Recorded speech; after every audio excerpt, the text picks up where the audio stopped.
Hello, my name is Zeina, rapid transformational therapist, and this video today is about people pleaser disease. And we call it disease because it has lots of repercussions on our healthy life. I was infected by this disease and I thankfully managed to get rid of it completely. And if you are still watching this video, it is because you suspect something similar with you. So I want to tell you, be happy, because there is a way to get rid of that and live a completely healthy life.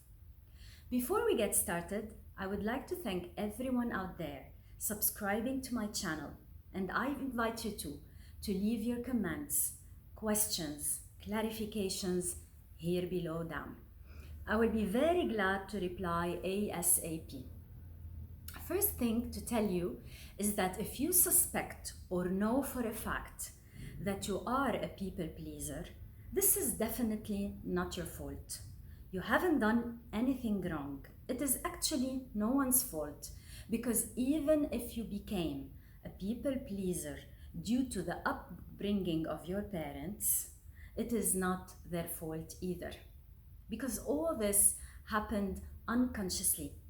And they sincerely, most of them at least, did their best to raise us the best way they can. So it's all unconscious. Luckily, the world is becoming more conscious on all levels, and parents of today are more aware or becoming more aware. Parents are more aware to what food they need to feed their children, what to say to them, and what not to say to them, how to make more conversation, etc. And I think this is absolutely great because it's changing a lot of things for our children who are the adults of the future. So if you are a people pleaser, and to summarize it all, you definitely were not born that way. Definitely not. Actually, babies are heroes in saying no. All they say is no, actually, and in doing exactly the opposite of what they are told to do. In other terms, you become programmed to become a people pleaser, among other things. You are unconsciously taught to be that way, and this is a real eye-opener. Years ago, there were no exceptions. I was raised myself to just execute what my parents decide, to eat what they want, to see who they want me to see. And I am sure a lot of you as well who are watching this video have been through the same upbringing. This is what our parents knew. They didn't know better. It was like a hierarchical relation, like a firm, with the boss being the parents and the employees or secretaries who were the children. This was the relationship. But it's not anymore now. I'm not saying this is totally wrong. Children need discipline. They need to be told what to do and what to eat, sometimes for their own good. But I insist on sometimes. We need to keep room for their opinions.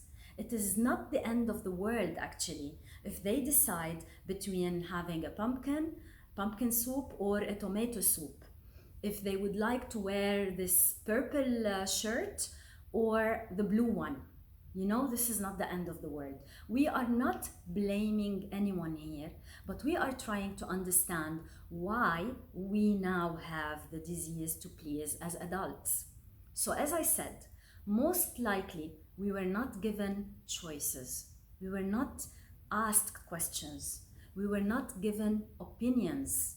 We never actually were given this chance of voicing our opinion out. And even if we did, most probably it was overruled. And here we go, we form a belief. My opinion doesn't matter. If something happens regularly, the person forms a belief. Anyway, no one listens to me. No one anyway ever asks me. That's the belief that is formed behind all this. And although we grow up and we become adults, although circumstances change, mom and dad, siblings, grandparents are not even around us maybe, this habit of just abiding to others' decisions and opinions stay with us unless we reprogram our mind. I cannot stress enough on the fact that we were not born this way. As children, we were so connected to ourselves and to our needs. Babies cry when they want something, and they don't stop before they get it. Children express themselves if they are angry. They don't think this is gonna hurt mom or this is gonna hurt my brother or my sister. I'm not saying again, that boundaries are not needed. This is very important. Boundaries are important.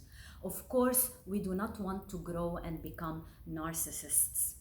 The point here is that you weren't asked what your thoughts were, what your opinions were, what your feelings were, and you were not able to develop that skill of voicing out your need, your desire, your opinion.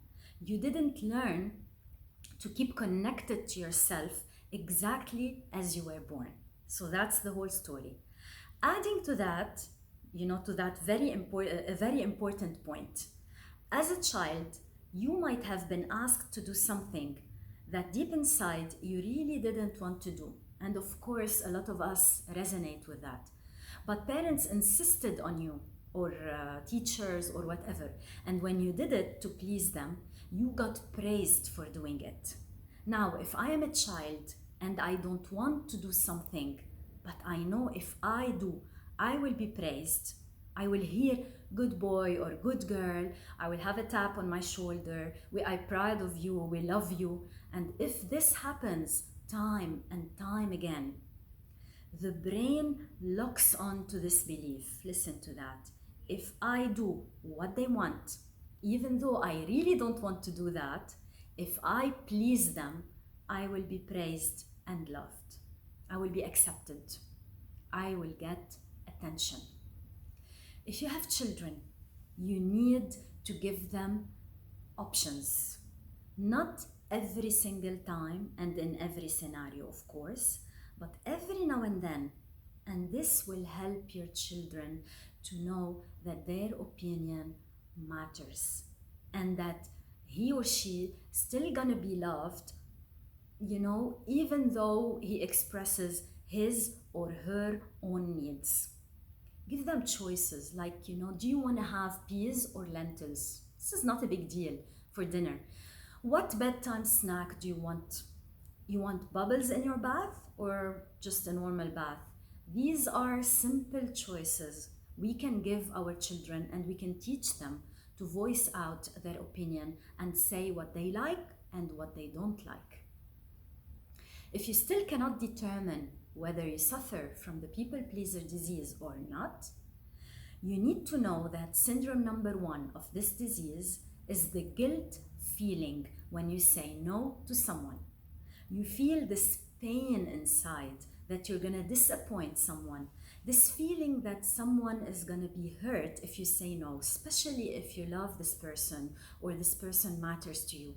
If you identify yourself as the person always helping out, going out of your way and saying yes to people all the time, if you are not taking care of yourself but always present and ready to deliver to others, if you feel this dilemma inside, I don't want to do this, but if I don't, what if they don't like me anymore?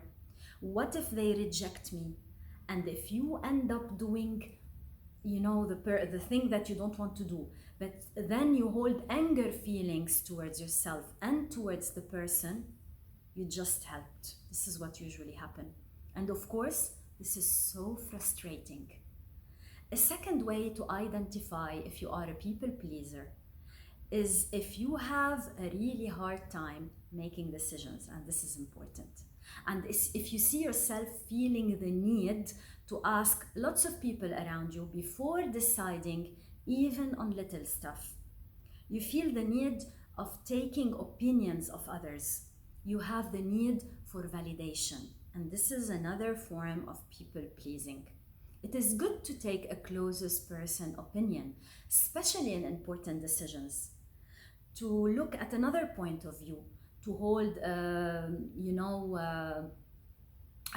hold a bit and to weigh the pros and the cons and not to make impulsive decisions. But it is very important as well to stick to what you like, to what you want, to what you are convinced with. I used to do that mainly. I used to second guess my opinion and my decisions a lot as well. I used to ask so many people and get lost at the end, but not anymore. And even if you do get rid of a habit, if sometimes it lingers somewhere and it comes and hunts you from time to time, you can feel it, but you are aware of it, you control it, you challenge it, then this is fine. One of the biggest signs of a people pleaser too is someone that fears confrontation, and I have done a special little short video about that before this one.